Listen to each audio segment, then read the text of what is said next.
नमस्कार।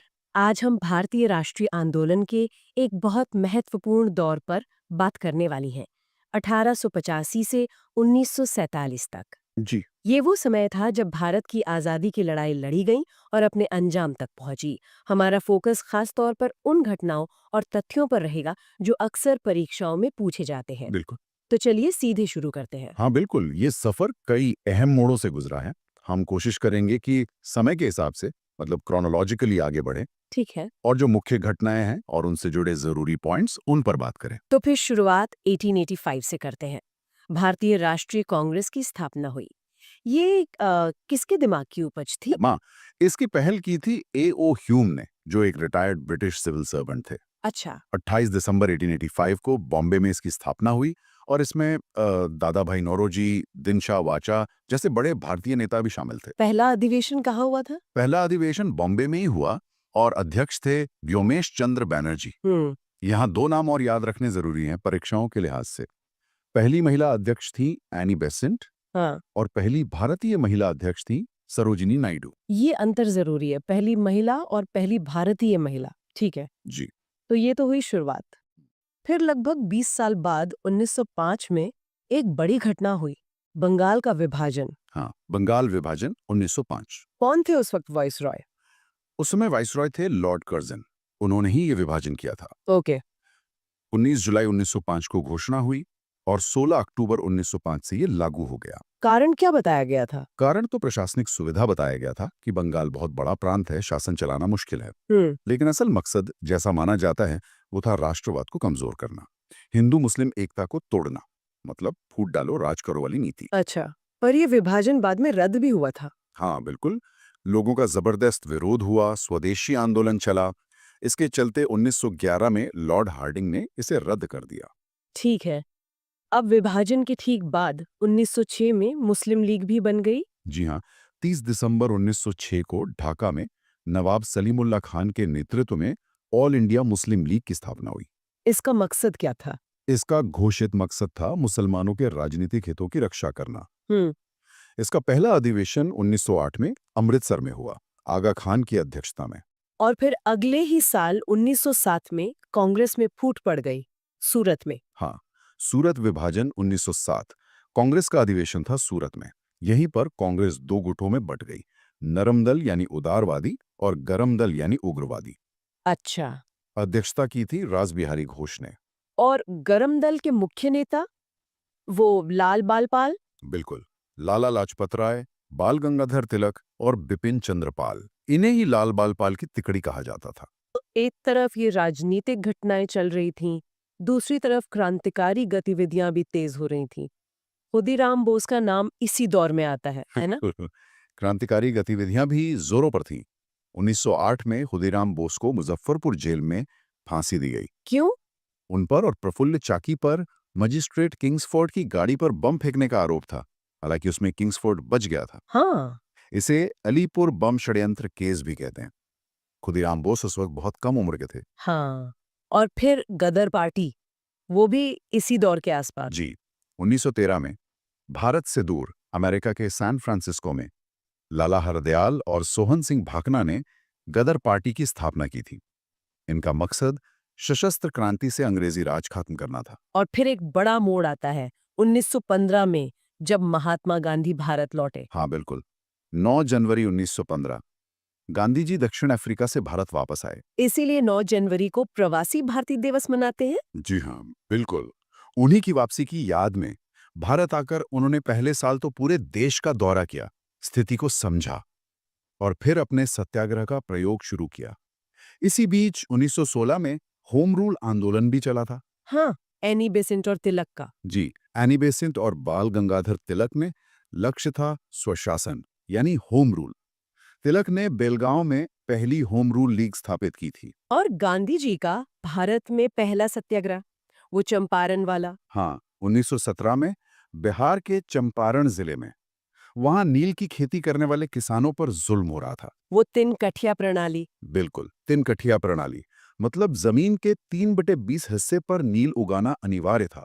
गांधी जी ने इसके खिलाफ सफल सत्याग्रह किया। चंपारण के बाद अहमदाबाद और खेड़ा के आंदोलन भी महत्वपूर्ण है। जी, दोनों 1918 में हुए। अहमदाबाद में मिल मजदूरों की हड़ताल थी, प्लेग बोनस को लेकर। गांधी जी ने नेतृत्व किया, भूख हड़ताल की और मजदूरों को 35% वेतन वृद्धि मिली। अच्छा। और उसी साल गुजरात के खेड़ा जिले में फसल खराब हो गई थी, पर सरकार लगान माफ नहीं कर रही थी, तो वहां भी लगान माफी के लिए सत्याग्रह हुआ। इसमें सरदार पटेल गांधी जी के साथ जुड़े। हम्म। सरदार पटेल का राष्ट्रीय राजनीति में प्रवेश यहीं से माना जा सकता है। हाँ, कह सकते हैं। खेड़ा सत्याग्रह से वो प्रमुखता से सामने आए।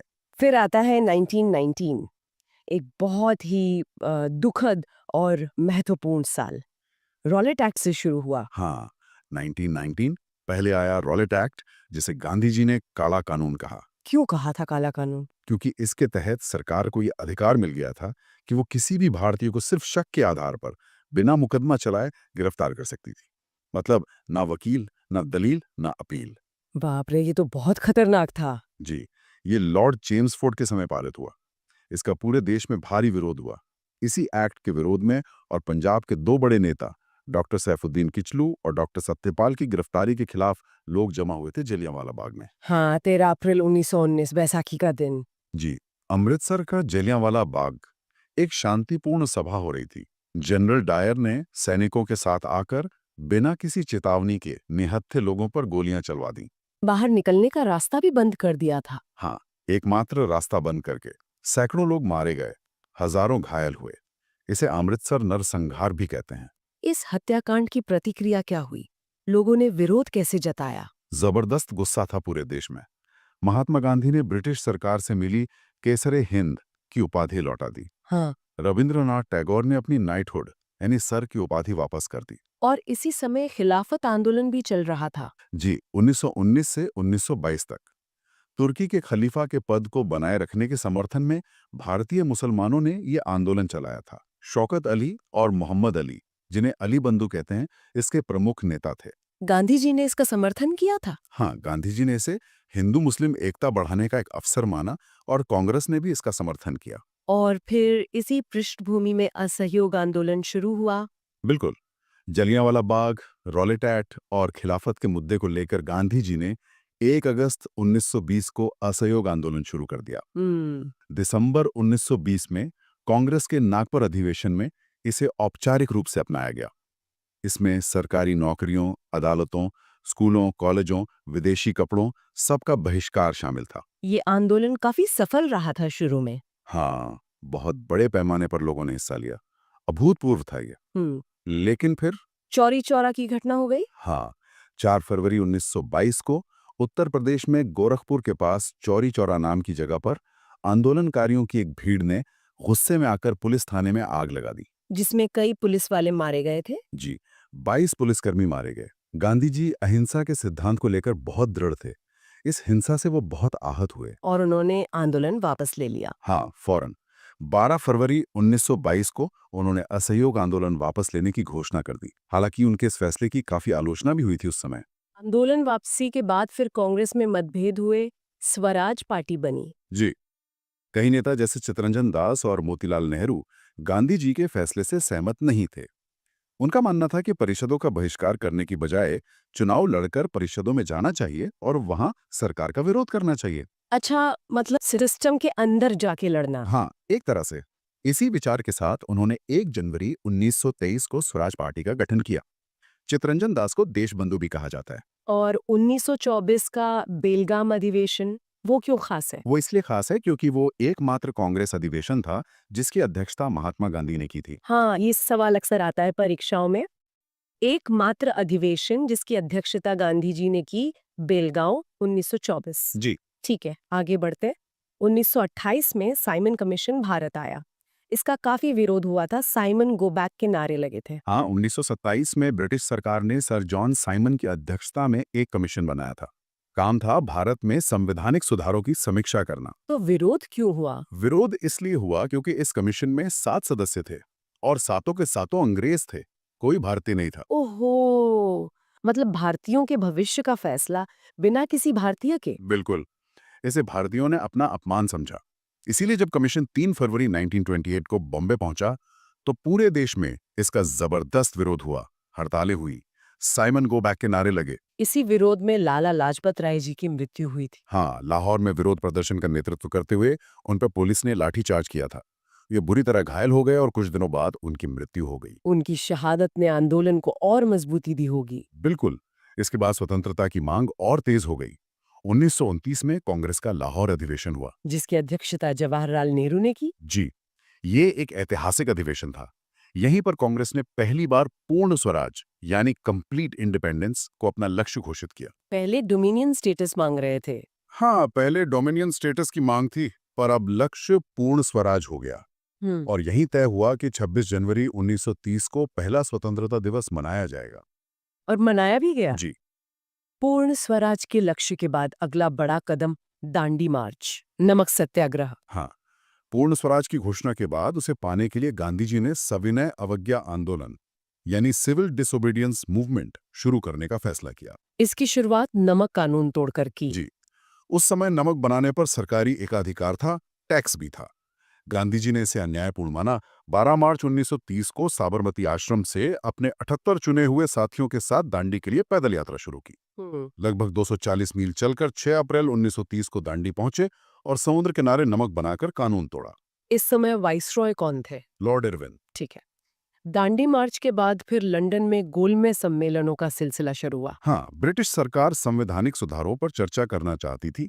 3 गोलमेज सम्मेलन हुए लंदन में। पहला कब हुआ? पहला हुआ नवंबर 1930 से जनवरी 1931 तक। कांग्रेस ने इसमें हिस्सा नहीं लिया क्योंकि सविनय अवज्ञा आंदोलन चल रहा था। फिर सरकार ने कांग्रेस को मनाने की कोशिश की। 5 मार्च 1931 को गांधी जी और वाइसरॉय इरविन के बीच एक समझौता हुआ, गांधी इरविन पैक्ट। इसमें क्या तय हुआ? इसमें तय हुआ कि सरकार राजनीतिक कैदियों को रिहा करेगी जिन पर हिंसा का आरोप नहीं है, और गांधी जी आंदोलन स्थगित करके दूसरे गोलमेज सम्मेलन में भाग लेंगे। तो गांधी जी गए दूसरे सम्मेलन में? हाँ, सितंबर से दिसंबर 1931 में दूसरा गोलमेज सम्मेलन हुआ। गांधी जी कांग्रेस के एकमात्र प्रतिनिधि के तौर पर गए। सरोजिनी नायडू ने भारतीय महिलाओं का प्रतिनिधित्व किया। क्या ये सफल रहा? नहीं, ये भी असफल रहा। सांप्रदायिक प्रतिनिधित्व के सवाल पर कोई सहमति नहीं बन पाई। गांधी जी निराश होकर लौटे और आंदोलन फिर से शुरू कर दिया।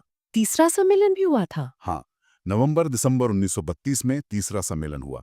इसमें भी कांग्रेस ने भाग नहीं लिया। इसी दौरान पूना पैक्ट हुआ था गांधी जी और अंबेडकर जी के बीच। जी बिल्कुल। दूसरे गोलमेज सम्मेलन के बाद ब्रिटिश प्रधानमंत्री ने दलितों के लिए अलग निर्वाचन मंडल यानी सेपरेट इलेक्टोरेट की घोषणा कर दी थी, जिसे कम्युनल अवार्ड कहते हैं। गांधी जी इसके खिलाफ थे? हाँ, गांधी जी का मानना था कि इससे हिंदू समाज बढ़ जाएगा। उन्होंने पूना की यरवदा जेल में इसके विरोध में आमरण अनशन शुरू कर दिया। तब डॉक्टर B.R. अम्बेडकर और गांधी जी के बीच 24 सितंबर 1932 को एक समझौता हुआ, जिसे पूना पैक्ट कहते हैं। इसमें क्या हुआ? इसमें दलितों के लिए अलग निर्वाचन मंडल की मांग छोड़ दी गई, लेकिन प्रांतीय विधानमंडलों में उनके लिए आरक्षित सीटों की संख्या काफी बढ़ा दी गई। अच्छा, और डॉक्टर अंबेडकर ने तीनों गोलमेज सम्मेलनों में भाग लिया था? जी हाँ, ये एक महत्वपूर्ण तथ्य है। डॉक्टर अंबेडकर तीनों सम्मेलनों में शामिल हुए थे। इन सब चर्चाओं के बाद फिर 1935 का भारत सरकार अधिनियम आया। हाँ, गवर्नमेंट ऑफ इंडिया एक्ट 1935। ये ब्रिटिश भारत का सबसे लंबा अधिनियम था। लॉर्ड विलिंगडन उस समय वाइसरॉय थे। इसके मुख्य प्रावधान क्या थे? इसमें प्रांतीय स्वायत्ता दी गई। केंद्र में एक अखिल भारतीय संघ का प्रस्ताव था, हालांकि वो लागू नहीं हो पाया। बर्मा को भारत से अलग कर दिया गया। भारत परिषद यानी इंडिया काउंसिल को खत्म कर दिया गया। और इसी के आसपास पाकिस्तान की मांग भी उठी। हाँ, 1940 में मुस्लिम लीग ने अपने लाहौर अधिवेशन में पहली बार औपचारिक रूप से एक अलग मुस्लिम राष्ट्र यानी पाकिस्तान की मांग का प्रस्ताव पारित किया। फिर दूसरा विश्व युद्ध शुरू हो गया। उस दौरान क्रिप्स मिशन भारत आया था। जी, दूसरा विश्व युद्ध 1939 में शुरू हुआ। युद्ध में भारतीयों का सहयोग पाने के लिए ब्रिटिश सरकार ने मार्च 1942 में सर स्टैफोर्ड क्रिप्स के नेतृत्व में एक मिशन भेजा उसने क्या प्रस्ताव दिए? थी, और मुस्लिम लीग पाकिस्तान पर अड़ी थी, तो ये मिशन फेल हो गया। गांधी जी ने इसे पोस्ट डेटेड चेक कहा था। हाँ, post dated cheque on a failing bank, मतलब एक डूबते हुए बैंक का बाद की तारीख का चेक। क्रिप्स मिशन फेल होने के बाद ही भारत छोड़ो आंदोलन का फैसला हुआ। बिल्कुल, गांधी जी को लगा कि अब अंग्रेजों को भारत छोड़ने के लिए मजबूर करना ही होगा। 8 अगस्त 1942 को कांग्रेस ने बॉम्बे के ग्वालियर टैंक मैदान में भारत छोड़ो प्रस्ताव पारित किया। इसे किसने पेश किया था? जवाहरलाल नेहरू ने। और इसी मौके पर गांधी जी ने नारा दिया, करो या मरो, डू और डाई। इसे अगस्त क्रांति भी कहते हैं। जी हाँ, अंग्रेजों ने फौरन कार्रवाई की। ऑपरेशन जीरो आवर चलाकर गांधी जी समेत सभी बड़े नेताओं को गिरफ्तार कर लिया गया। लेकिन यह आंदोलन जनता के स्तर पर चलता रहा और इसने ब्रिटिश राज को हिलाकर रख दिया। और फिर आजादी की तरफ आखिरी कदम, शिमला सम्मेलन, कैबिनेट मिशन। हाँ, युद्ध खत्म होने के बाद 1945 में लॉर्ड विविल ने शिमला में एक सम्मेलन बुलाया, पर वो असफल रहा। फिर 1946 में ब्रिटिश सरकार ने कैबिनेट मिशन भेजा। इसमें कौन कौन थे? 3 सदस्य थे, पैथिक लॉरेंस, स्टैफर्ड क्रिप्स और एवी अलेक्जेंडर। इसका काम था संविधान निर्माण और सत्ता हस्तांतरण की रूपरेखा तैयार करना। क्या इसने बंटवारे का सुझाव दिया था? नहीं, कैबिनेट मिशन ने बंटवारे का सुझाव नहीं दिया था, बल्कि एक ढीले ढाले संघ का प्रस्ताव रखा था। इसी की योजना के तहत संविधान सभा का चुनाव हुआ। लेकिन फिर भी बंटवारा हुआ, वो कैसे तय हुआ? कैबिनेट मिशन योजना भी आखिर में लागू नहीं हो पाई। कांग्रेस और लीग में सहमति नहीं बनी। देश में सांप्रदायिक दंगे बढ़ गए। तब फरवरी 1947 में लॉर्ड माउंटबेटन आखिरी वाइसरॉय बनकर आए। उन्होंने हालात देखकर यह नतीजा निकाला कि बंटवारा ही एकमात्र रास्ता बचा है। उन्होंने माउंटबेटन योजना या 3 जून योजना पेश की, जिसमें भारत के बंटवारे की बात थी। और इसी के आधार पर स्वतंत्रता मिली। जी, इसी योजना के आधार पर ब्रिटिश संसद ने भारतीय स्वतंत्रता अधिनियम 1947 पारित किया और 15 अगस्त 1947 को भारत और पाकिस्तान 2 स्वतंत्र राष्ट्र बन गए। सीमाओं का निर्धारण किसने किया? सर सिरिल रेडक्लिफ की अध्यक्षता में एक सीमा आयोग ने, उन्हीं के नाम पर रेडक्लिफ लाइन है। इस पूरी यात्रा में कुछ और महत्वपूर्ण नाम या घटनाएं हैं जो हमें याद रखनी चाहिए, संक्षेप में। हाँ, कई हैं, जैसे सुभाष चंद्र बोस द्वारा 1943 में सिंगापुर में आजाद हिंद फौज का गठन और दिल्ली चलो का नारा। हाँ, बाल गंगाधर तिलक का प्रसिद्ध कथन, स्वराज मेरा जन्मसिद्ध अधिकार है और मैं इसे लेकर रहूंगा। बिल्कुल। भगत सिंह और बटुकेश्वर दत्त द्वारा 1929 में केंद्रीय असेंबली में बम फेंकना बहरी सरकार को सुनाने के लिए। 1916 का लखनऊ समझौता, जहां कांग्रेस और मुस्लिम लीग करीब आए और नरम गरम दल फिर से एक हुए। अच्छा, ये भी महत्वपूर्ण है। 1857 के विद्रोह के समय गवर्नर जनरल लॉर्ड कैनिंग थे। लॉर्ड लिटन के समय वर्नाक्यूलर प्रेस एक्ट आया था, जिसने देसी भाषाओं के प्रेस पर रोक लगाई। हाँ, लाला लाजपत राय का वो कथन, मेरे शरीर पर पड़ी एक एक लाठी ब्रिटिश सरकार के ताबूत में एक एक कील साबित होगी। जी। जलियांवाला बाग की जांच के लिए हंटर कमेटी बनी थी। गोपाल कृष्ण गोखले ने सर्वेंट्स ऑफ इंडिया सोसाइटी बनाई थी और सत्येंद्र नाथ टैगोर पहले भारतीय थे जो आईसीएस बने। बहुत अच्छे। तो ये थी 1885 से 1947 तक भारतीय राष्ट्रीय आंदोलन की एक संक्षिप्त लेकिन महत्वपूर्ण जानकारी, खासतौर पर उन तथ्यों पर ध्यान देते हुए जो परीक्षाओं में काम आ सकते हैं। बिल्कुल, हर घटना, हर व्यक्ति का योगदान इस लंबी कहानी का हिस्सा है। इन तथ्यों को याद रखना इस पूरे दौर को समझने में मदद करता है। और जैसा हमने कहा था, जाते जाते श्रोताओं के लिए एक आसान सा सवाल, जिसका जवाब आज की बातचीत में ही छिपा है। महात्मा गांधी ने कांग्रेस के किस एकमात्र अधिवेशन की अध्यक्षता की थी? इस पर जरूर सोचिएगा।